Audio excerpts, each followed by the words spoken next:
Hi, I'm Pastor Michael Wren of Hepzibah Baptist Church, and this is part 3 of my series, Answering Unbelief. My intention is that we would consider questions that unbelievers might ask, people might ask who are considering the Christian faith, considering the claims of Christianity. These are questions that we can answer. So we're going to talk about it together. In previous episodes, we talked about what the Bible has to say about its own importance and about itself. We have to start with the scriptures when we are addressing issues of unbelief. What we know about God, what we know about the Lord Jesus comes from the scriptures. So we have to start there and we have to consider why we should trust the Bible at all as our source of information about our faith. So we're going to look today at whether or not we can trust the New Testament. Why should we consider the New Testament to be reliable? We've seen what the Bible has to say about itself, that it is authoritative, and that it is God's authoritative revelation of Himself. But why should we believe what it has to say? It is a very important question. We're going to look at the Old Testament in the next episode, but today, this moment, we're going to look at the New Testament. Why should we consider the New Testament to be reliable? Well, undeniably, it is important because the New Testament is where we find information about Jesus' life, his ministry, his death, his resurrection, his teachings about himself, and the teachings, obviously, of his apostles. Everything we know about the life of the Lord Jesus comes, in fact, from the New Testament. For the last 150 years, scholars have been trying to isolate truths that we can know about Jesus from outside of the Gospels. If we consider the New Testament to be unreliable, what can we say about Jesus? And they've had a very frustrating time trying to come up with anything they can agree upon. And the truth is that what we know about Jesus largely comes from the New Testament. It comes from the New Testament because the apostles were the ones who wrote about Jesus. Jesus didn't write about himself. He gave the apostles that responsibility. So we have to be able to say with confidence that we can trust the New Testament. And as we consider what we find in the New Testament, I hope that you'll see as we go through that we have every reason to take what the New Testament says with confidence. The first reason that I would argue that we should consider the Gospels to be reliable, the New Testament, of course, centers around the Gospels. The Gospel story of the Lord Jesus really is where you go first as you read the New Testament, and it's where we find the claims about Christ to be stated plainly and for the first time. So let's consider the Gospels first. And we find that the Gospel writers, as they wrote, they intended to relate the truth about Jesus. If you read the Gospels and you read the way, not only what they say, but the way they say it and the way they lay out their evidence, it's clear that they're relating information they believe to be true. Consider what the Gospel writer Luke said in the very first verses of the Gospel of Luke. He says, inasmuch as many have undertaken to compile a narrative of things that have been accomplished among us, just as those who from the beginning were eyewitnesses and ministers of the word have delivered them to us, it seemed good to me also, having followed all things closely for some time past, to write an orderly account for you, most excellent Theophilus, that you may have certainty concerning the things you have been taught. So you see there in that text, and that's Luke chapter 1, verses 1 through 4, that Luke is telling us at the very outset that what he is writing is a factual account of what has happened. He claims the authority of eyewitnesses and people who have been ministering the word for a long time. He claims that he himself has followed closely all of these events and the truthfulness of them for some time, and now he has taken the time to write an orderly and organized, factual account of the things that have been done. So Luke is just one example. The other gospel writers have followed basically the same strategy. You see that he's not weaving some tale or relating mythology. He has the express intention of explaining what actually happened and pointing us towards people who can verify the factualness of the things that have happened. So this doesn't sound like something that's been made up. This sounds like somebody who is trying to be reliable and accurate. And another reason I would say that we can trust what we find in the New Testament is because the things that are talked about in the Gospels are clearly very well grounded and well rooted in their historical context. What do I mean? What I mean by that is they were written by someone who knew the culture and the time period very well. These aren't stories that were written by somebody in another part of the world or from another time period. It's really clear that these stories arose out of the exact place and time that Jesus lived in. Palestine in the first century. The names that are used for the characters like Mark, Simon, and so forth. These are names that were popular in the first century. The place names, the places that Jesus ministered. Many of these were towns and villages in Galilee that had no significance whatsoever to anyone outside of Galilee. The small towns like Cana of Galilee and places that nobody ever went to. But Jesus was there, and they wrote about it in association with Jesus' ministry. And what's more, these were small places.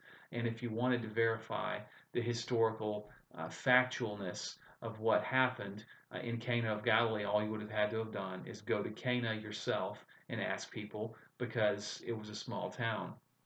So you see a story that really comes out of a very clear and verifiable historical context.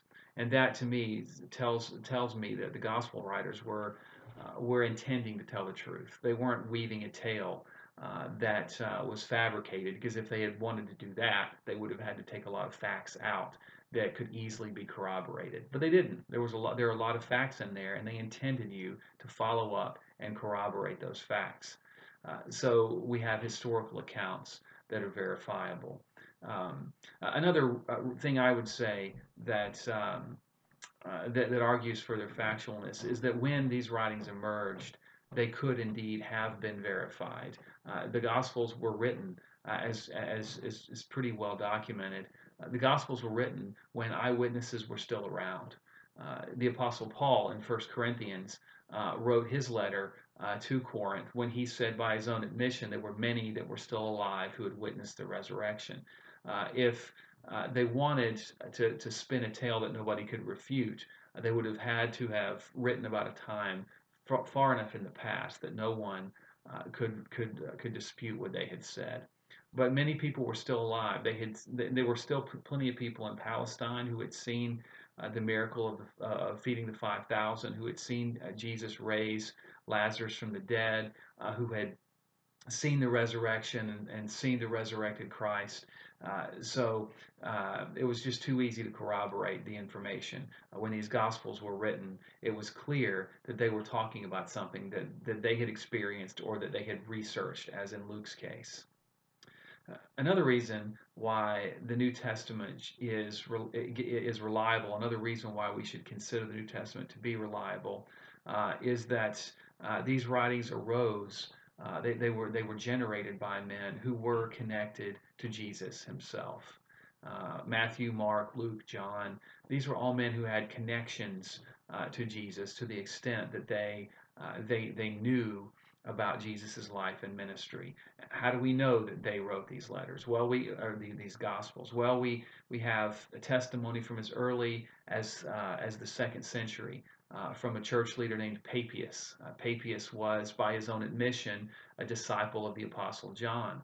Papias is the one who identifies Matthew and Mark as the writers of their Gospels, and of course John as the writer of his Gospel. And this is so well attested and so well agreed upon by the early church that no one ever disputed that.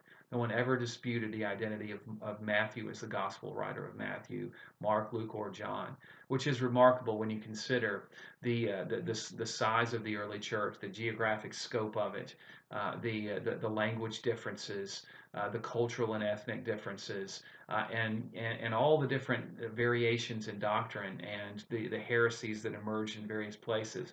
And yet nobody ever disputed that Matthew, Mark, Luke, and John wrote these Gospels. It was so well attested that it was universally agreed upon. And these are men who had clear connections with Jesus. Matthew was one of Jesus' disciples. In fact, he says about himself that he was a tax collector.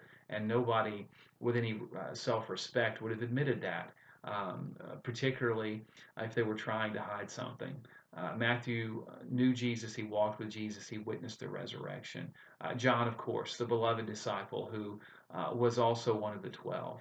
You've got Mark, and Mark and Luke both, who were associated at one point with Paul, and Mark as well with Peter. These are men who had close connections to the apostles who are writing this material. So they knew what they were talking about. Not only did they know what they were talking about because they had access to the truth, but they knew eyewitnesses, and they wrote in a way that those eyewitnesses could corroborate what they said. There were a lot of Christians in Palestine in the first century. If what the apostles had written hadn't been true, these writings would not have gotten the circulation that they got. They would not have been universally acclaimed as they were. It only makes sense that we consider the testimony to be sensible and take it seriously. Another thing that I would argue in favor of the authenticity of the New Testament is simply that these men gave their lives for this truth. They gave their lives testifying to the gospel of the Lord Jesus Christ.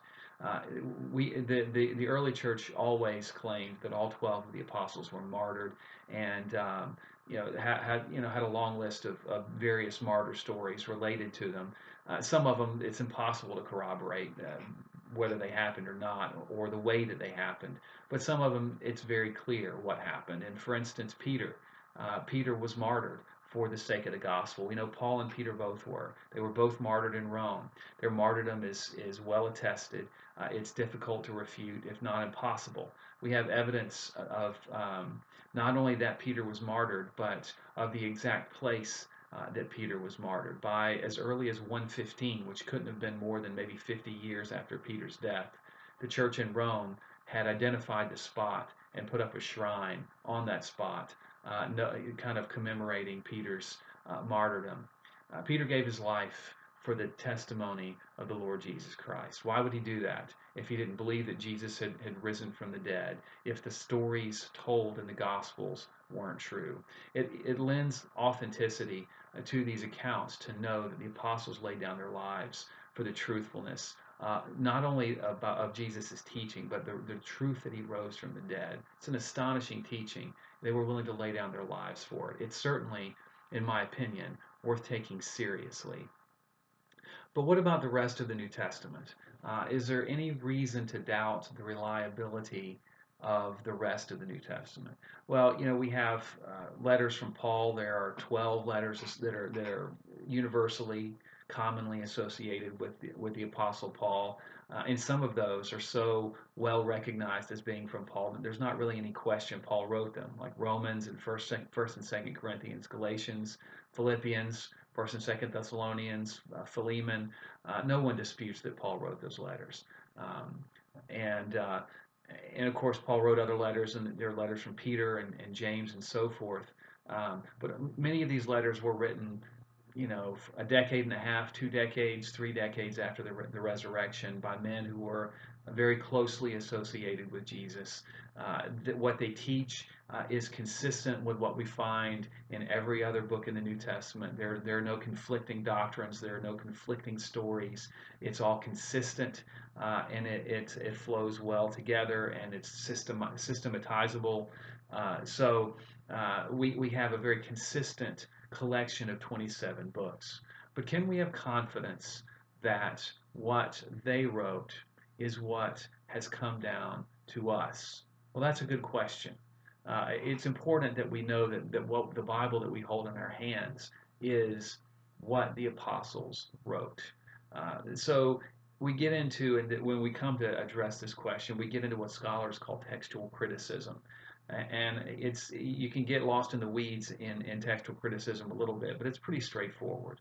So let me give you some basic facts to kind of help you understand why we should have confidence in the text of our New Testament.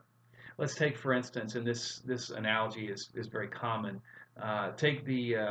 Consider the Iliad by Homer. Homer's Iliad and Odyssey were written, most scholars think, somewhere around 700 BC, but they are easily the most important works of literature in in the ancient Greek world, the most widely read and studied in the ancient Greek world. Homer's Iliad and Odyssey. We possess about, if the numbers are still accurate, somewhere just over 200 manuscripts of Homer's Iliad and Odyssey, and almost all of them date to the Middle Ages. Almost all of them. That's about 1,500 years after the Iliad and the Odyssey were written.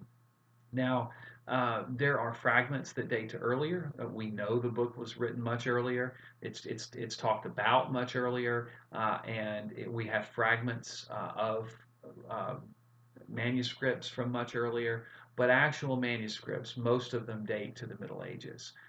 What about the New Testament? Well, remember I said there were just somewhere over 200 manuscripts of the Iliad. There are over 5,000 manuscripts of the New Testament. 5,000. That is so much higher than what we have for one of the most well-read documents in the ancient world, in the Greek-speaking world, the Iliad and the Odyssey. 5,000 manuscripts of the New Testament. And whereas most of our manuscripts of the Iliad and the Odyssey, and certainly all of our complete manuscripts, date to the Middle Ages, some 1,500 years after the writing of the Iliad and the Odyssey. The the New Testament, we have several full manuscript copies that date to the 400s. That's less than 400 years after Jesus' resurrection, much less the writing of the New Testament documents. And we have sections, fragments that date as early as 115. The earliest fragment of the Gospel of John dates to about 115. That's just a mere decades after John wrote it. So with that kind of manuscript tradition, we have so much more to work with. And what we find, if you follow what's called the science of textual criticism, is that we have about 97 to 99% accuracy that everything we have in our New Testament is precisely what the gospel writers, what the New Testament writers wrote. That's a very high degree of accuracy. There is within the study of textual criticism, there are just a list of 4 or 5 basic principles that scholars follow to try to determine whether a particular manuscript has the right reading. And when you've got 5,000 manuscripts, you've got a lot of evidence to pool together and sift through as you determine what belongs and what doesn't. It's not really all that subjective. They're pretty simple, straightforward principles about what you should consider and what should be considered to be right. Now, with that said, there are isolated cases where it's difficult to tell one reading from another. It's difficult to decide one reading from another. But in each of these cases, you're talking about minor differences in the text that don't affect any doctrine at all. It's just you've got a verb tense here or a verb tense there. You can't really tell the difference. Particularly place names. There's some variation on place names in the manuscripts, and sometimes scholars have a hard time deciding what the right spelling is. Um, it's not really significant in any way how you spell Cana of Galilee, but scholars do see differences in the manuscripts, and so they talk about it. So you got a very high degree of accuracy that what the apostles wrote is what has come to us in the New Testament. So that leaves us then with only one more question, and it's a question that's much less significant, and that is, what about translations?